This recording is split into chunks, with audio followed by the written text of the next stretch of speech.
Hello, everyone.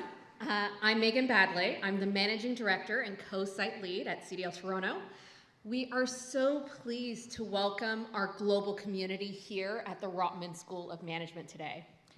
CDL Space was founded at CDL Toronto in the fall of 2018, and over the past 8 years has become an international program co-delivered in partnership with CDL Paris, CDL Milan, and CDL Texas, so they lined us up very conveniently all together. Our mentors, ventures, students, and partners all share in the common goal of speeding up the advancement of technology and human excellence beyond our planet. This year, CDL had the opportunity to collaborate with the European Space Agency to focus on how space technology, particularly the power of Earth observation data, has the ability to deliver tangible near-term impact on everyday life on Earth.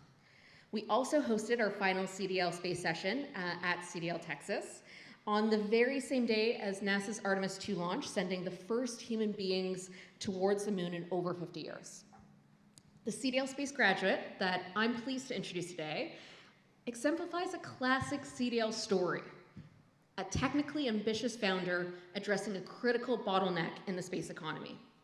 Steph Crum earned his PhD in aerospace engineering while working with NASA and the US Air Force on re-entry systems before founding Reditus Space. His company is building a reusable capsule system for biotech, in-space manufacturing, and hardware testing. Markets where getting payloads to orbit to and back reliably is one of the hardest unsolved challenges in the industry. Steph and his team are building the infrastructure to make it routine. In just 38 days, their first hardware will ship to SpaceX for launch integration, marking a major step towards operationalizing return for orbit infrastructure. So please join me in welcoming Steph and the Reditus Space to the stage. Thank you very much. So, at Reditus Space, we built the world's first reusable satellite. And the main driver as to why we do so is because we fundamentally believe that the space industry has the capability to be a lot more than a data industry only. In its current essence, we bring data back down to Earth, but really never things with the exception of the admittedly incredibly awesome Artemis mission, for example. But beyond that, everything fundamentally is restricted to data, and that is the main thing that we want to change because we believe that space has the capacity to provide so much more physical atom-based value. And that starts with providing us access to one of the few environments that we simply cannot create here on Earth. Microgravity. Fundamentally, the absence, near absence of any gravitational forces has as a consequence of its existence that any chemical process or cellular-based process responds in a different way. And we've known for decades at this point that that fundamentally changes how we are able to make different types of drug structures, how we're able to make novel types of materials, etc. But recently, a really big change happens. In 2019, Merck patented a novel type of microcrystalline structure for their drug, Keytruda, allowing us to go from an IV formulation to an injection-based formulation. That, in its current basis, still nets them approximately $30 billion every single year, which makes it about the most revenue-generating drug that is out there. As people dug into those patents, they realized that one of the locations where they co-developed this was aboard the International Space Station. And that kind of set off the races as people realized, oh, this is no longer something that we can look at solely as a place for universities to do fundamental research. This can be an actual platform where people can build the next generation of pharmaceutical substrates, the next generation of semiconductors, and the next generation of all types of biotech treatments and even optical fibers. And so billions poured into it.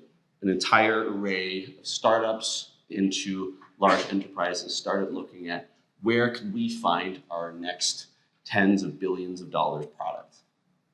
The problem is all of it still happens, effectively all of it, aboard the International Space Station, which doesn't just have a limited capacity. Much more importantly, in 2030, it is going to stop taking on any new payloads at all. And that's fundamentally where we come in. Our premise is very simple.